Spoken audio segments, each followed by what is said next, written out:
Welcome back sa ating YouTube channel. Tutuloy natin ang part 2 ng ating first video.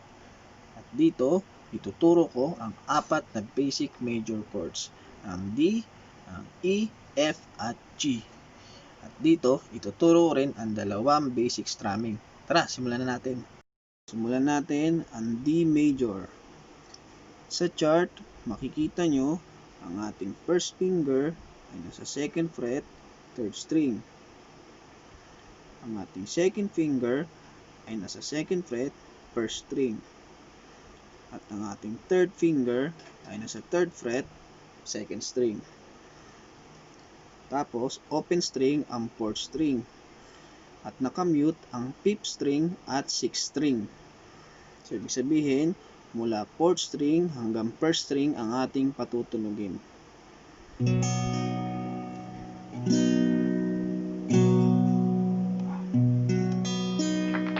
Yan ang ating D major. Ito naman ang E major. Ang ating first finger ay nasa 1st fret, 3rd string. Ang ating second finger ay nasa 2nd fret, 5th string. Ang ating third finger ay nasa 2nd fret, 4th string. Wala siyang muted string. So, lahat siya ay patutunugin.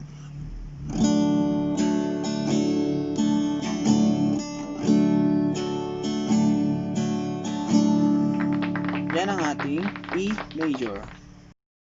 Ito naman ang ating F major. Ang ating first finger ay nasa 1st fret, 6th string, 2nd string, at 1st string. So, dapat naka-flat siya. Ganyan. Tapos, ang ating second finger ay nasa 3rd string, 2nd fret. Ang ating fourth finger ay nasa 3rd fret, 5th string.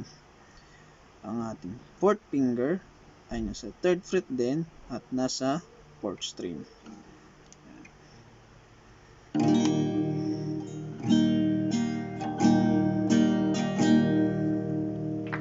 Yan ang ating F major. G major. Ang ating first finger ay nasa 2nd fret, 5th string. Ang ating second finger ay nasa 3rd fret, 6th string. Ang ating third finger ay nasa 3rd fret din, 1st string.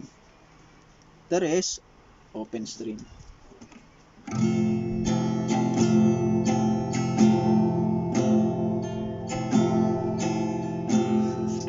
Yan ang ating G major. Ito naman ang basic strumming na madalas natin naririnig sa mga kanta. Ang down, up, down, up, down. Down, up, down, up, down. Down, down, up, down.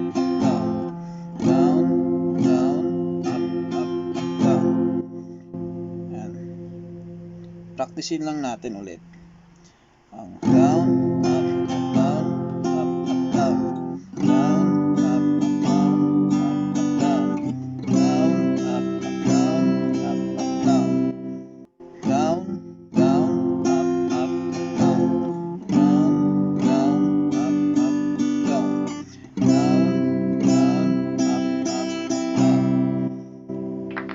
yan ang ating basic strumming.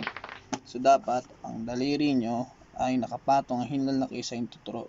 Yan. Para kayong nag-o-opa. So, ito po ang ating part 2 ng ating first video. Sa mga hindi pa nakakapanood ng ating part 1, click nyo lang po yung description below. Antabayan po lang natin ang mga susunod pang video. At salamat po sa mga nanood. Sana po may natutunan ating mga beginners. Hit like and subscribe lang po. Thank you.